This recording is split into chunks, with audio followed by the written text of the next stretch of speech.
آج بھارت اسی طرح جنگی تیاریاں کر رہا ہے جیسے 71 میں کی تھی، قوم کو نہیں بتا رہی ہے۔ آج اسی طرح بھارت پاکستان میں گلگت بلتستان کو، سیالکوٹ کو، لاہور کو لینے کی بات کر رہا ہے جیسے 65 اور 71 میں اس نے کی تھی، جیسے اس پہلے ڈھاکہ لے چکا تھا، وہ سیالکوٹ اور لاہور لینا چاہتا، اور پاکستانی ریاست بھارت سے انتقام لینے کی بات ہی نہیں۔ دوستو سواگت ہے آپ کا انڈیا کی آواز کے ایک اور نئے ویڈیو میں۔ دوستو لال ٹوپی صدمے سے باہر آ چکے ہیں اور پھر سے وہ کہہ رہے ہیں کہ اب انڈیا ہمیں بھگا بھگا کر مارے گا اور ہمارا حال 1971 والا ہو جائے گا۔ جو ہم لوگ کا حال 1971 میں انڈیا نے کر دیا تھا، وہی حال نریندر مودی پھر سے کرنا چاہتا ہے۔ وہ ہم لوگ کے پیچھے ہاتھ دھو کے پڑ گیا ہے۔ پاکستان کا بچنا بہت ہی خطرناک ہو جائے گا، کیونکہ جو بھی بھارت کے جو سینیہ بل ہے اور ڈیفینس ہے، سب لوگ ایک دم اکھڑے ہوئے ہیں پاکستان کو لے کے۔ پاکستان کی کرتوتوں کی وجہ سے پاکستان کی ایسی پالیسی ہے جس کی وجہ سے وہ کسی بھی دیش کو خوش نہیں رکھ پاتا ہے، وہ سارے دیشوں اس کے دشمن بنتے جا رہے ہیں۔ اس لیے اب پاکستان کو سنبھل جانا چاہیے اور اس کو اب مودی سے معافی مانگ لینی چاہیے۔ اور دوستو تو بھی اسی ٹائپ کی ویڈیو ہونے والی ہے، تو ویڈیو بہت انٹرسٹڈ بنی ہے، تو ویڈیو کو پورے لاسٹ سے دیکھیے گا اور چینل کو سبسکرائب کر دیجیے گا، کیونکہ ہم آپ کے لیے ایسا ویڈیو لاتے رہتے ہیں۔ تو دوستو آپ لوگ ویڈیو کو انجوائے کریے۔ جب بھی دسمبر کا مہینہ آتا ہے، سارے پرانے زخم دوبارہ کھل جاتے ہیں۔ سقوط ڈھاکہ اتنا تکلیف دہ امر ہے ہماری زندگیوں کا۔ ہم تو موجود تھے اس وقت، ہم نے تو سقوط ڈھاکہ اپنی آنکھوں سے دیکھا ہے۔ ہمارے 71 کی لڑائی میں میرے والد بھی شامل تھے، میرے عزیز اور رشتہ دار سارے مشرقی پاکستان میں تھے۔ اور جو تکلیف آپ کو 1947 کے واقعات پڑھ کر ہوتی ہے کہ کس طرح 50 لاکھ مسلمانوں کو ذبح کیا، انہوں نے کاٹا، اور اس کے بعد دوسرا بڑا جینوسائیڈ اور قتل عام جو پاکستانی مسلمانوں کو ہوا تھا، وہ مشرقی پاکستان میں ہوا تھا۔ مگر اس سے زیادہ تکلیف دہ بات یہ ہے کہ ہم پاکستانی، ہم نے کچھ نہیں سیکھا 1971 کے اتنے بڑے حادثے سے۔ بہت تکلیف دہ بات ہے یہ۔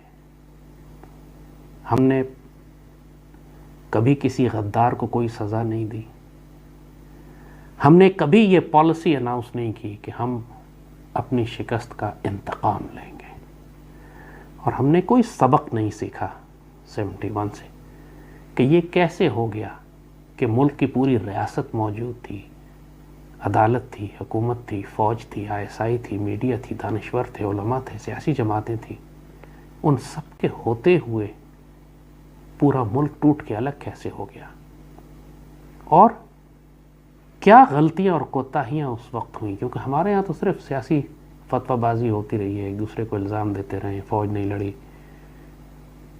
کوئی کہتا ہے کہ الیکشن جو تھے وہ حوالے کر دینے چاہیے تھے مجیب الرحمان کے، کیوں نہ کیے، کسی کو اصل صورتحال کا نہ علم ہے۔ آپ اس سے اندازہ کریں کہ 50 سال ہو گئے ہیں، ابھی تک ریاست پاکستان اس پروپیگنڈے کی نفی نہیں کر سکی کہ 93,000 پاکستانی سپاہیوں نے ہتھیار نہیں ڈالے تھے۔ تو وہاں تھے ہی نہیں 93,000، وہاں 31,000 تھے۔ 31,000 93,000 کیسے بن گئے؟ اور ریاست پاکستان آج تک دشمنوں کے اس پروپیگنڈے کا جواب کیوں نہ دے سکی؟ اسی سے اندازہ کریں ہماری غفلت کا۔ 65 کی لڑائی میں آپ اکثر سنتے ہیں کہ دشمن نے اچانک حملہ کر دیا۔ میرا سوال یہی ہوتا ہے کہ اچانک کیسے حملہ کر دیا؟ ریاست پاکستان کہاں سو رہی تھی؟ آپ کو کیوں نہیں معلوم تھا کہ دشمن حملہ کرے گا؟ یہ اتنی بڑی غفلت تھی ہماری 65 کی جنگ میں، دشمن نے اچانک حملہ کر دیا۔ وہ تو ہمارے جاں بازوں، سرفروشوں نے پھر سر دھڑ کی بازی لگا کر پاکستان کو بچایا، قربانیاں دیں، اللہ اس کے رسول کی تائید آئی، پاکستان تھا۔ یہی کچھ 71 میں ہوا۔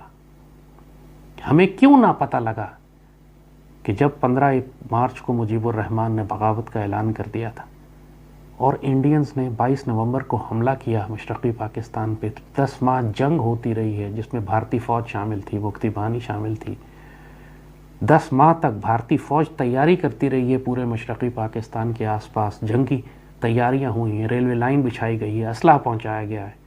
ہمیں کیوں نہیں پتہ چلا کہ یہ سب کچھ جو دشمن کر رہا ہے ایک بہت بڑی انویژن کے لیے، اور وہ حملہ کرے گا مشرقی پاکستان پر؟ کیوں ایک تخیلاتی جاہلانہ ملٹری ڈاکٹرن کے اوپر بھروسہ کر کے بیٹھ گئے کہ مشرقی پاکستان کا دفاع جو ہے وہ مغربی پاکستان سے کیا جائے گا؟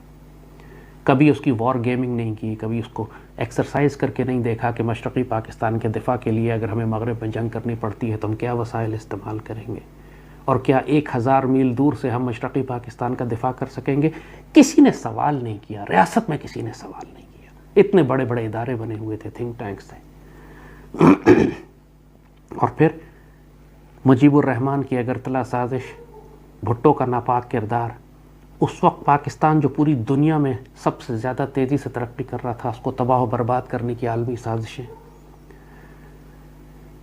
کیوں مجیب الرحمان کو، جس کو ISI نے گرفتار کیا تھا اور اگرتلا سازش چلی تھی اور اس پہ غداری کا مقدمہ بن رہا تھا، کیوں اس کو رہا کر کے الیکشن میں حصہ دلوا کے ملک کا وزیر اعظم بنانے چلے تھے؟ یہی کام آج نواز شریف کے ساتھ کر رہے ہیں، یہی زرداری کے ساتھ کر رہے ہیں۔ یہی پاکستان کے وہ تمام غدار جن کو وقت پر پھانسیاں دینی تھیں، لٹکا دینا چاہیے تھا، اگر مجیب کو لٹکاتے تھے اگرتلا سازش میں تو کبھی بھی مشرقی پاکستان کا سانحہ نہ ہوتا۔ آج پاکستان میں 10 مکتی بانیاں بنی ہوئی ہیں، آج 10 شیخ مجیب ہیں پاکستان میں، اور تمام پاکستان کی سیاسی جماعتوں میں ہیں جو ملک کی حکمرانی میں ہیں، پارلیمان میں بیٹھے ہوئے ہیں، ملک کے صدر وزیر اعظم بن جاتے ہیں، اہل اقتدار اشرافیہ ہیں۔ اور ریاست پاکستان کا یہ حال ہے کہ جن غداروں کو سولی لٹکانا چاہیے تھا وہی اس قوم کی پالیسیز بنا رہے ہیں اہل اقتدار، ایوانان اقتدار میں بیٹھ کر۔ کیا ہو گیا ہے ہم لوگوں کو؟ نہ ہم اپنی غلطیوں سے سیکھتے ہیں، نہ غداروں کو سزا دیتے ہیں، نہ دشمن سے انتقام لیتے ہیں۔ پچھلے 20 سال سے دشمن مزید مکتی باہنیاں بنا کر، چاہے ان کا نام TTP ہو یا BLA ہو یا MQM ہو، بنا کر پورے پاکستان میں 1 لاکھ پاکستانی شہید کروا چکا ہے۔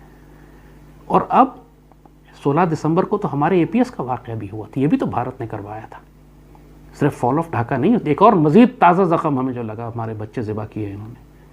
اور پاکستانی ریاست بھارت سے انتقام لینے کی بات ہی نہیں کرتی، پاکستانی ریاست یہ بات ہی نہیں کرتی کہ ہم 71 کو بھولے نہیں ہیں، ایک ایک شکست، ایک ایک تکلیف، ایک ایک زخم کا حساب لیا جائے گا۔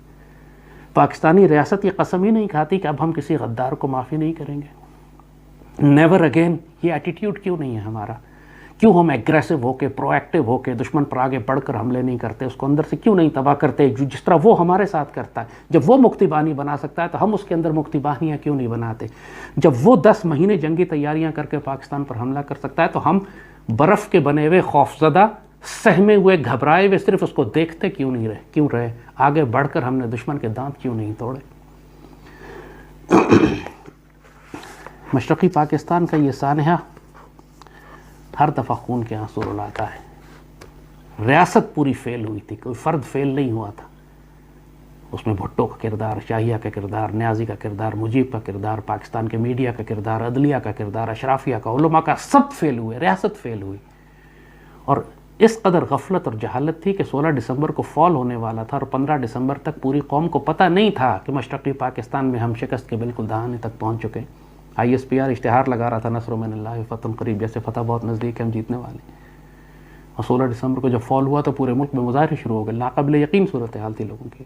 قوم کو غفلت میں کیوں رکھا؟ اصل بات کیوں نہیں بتائی کہ وہاں کیا ہو رہا ہے؟ یہی حال آج بھی ہو رہا ہے۔ آج بھارت اسی طرح جنگی تیاریاں کر رہا ہے جیسے 71 میں کی تھی، قوم کو نہیں بتا رہی ہے۔ آج اسی طرح بھارت پاکستان میں گلگت بلتستان کو، سیالکوٹ کو، لاہور کو لینے کی بات کر رہا ہے جیسے 65 اور 71 میں اس نے کی تھی۔ جیسے اس پہلے ڈھاکہ لے چکا تھا، وہ سیالکوٹ اور لاہور لینا چاہتا ہے۔ 65 میں لاہور لینے آئے تھے، اچانک حملہ کر دیا۔ پھر وہی بات، اچانک کیسے حملہ کر دیا؟ تم کہاں سو رہے تھے؟ ادارے کہاں سو رہے تھے؟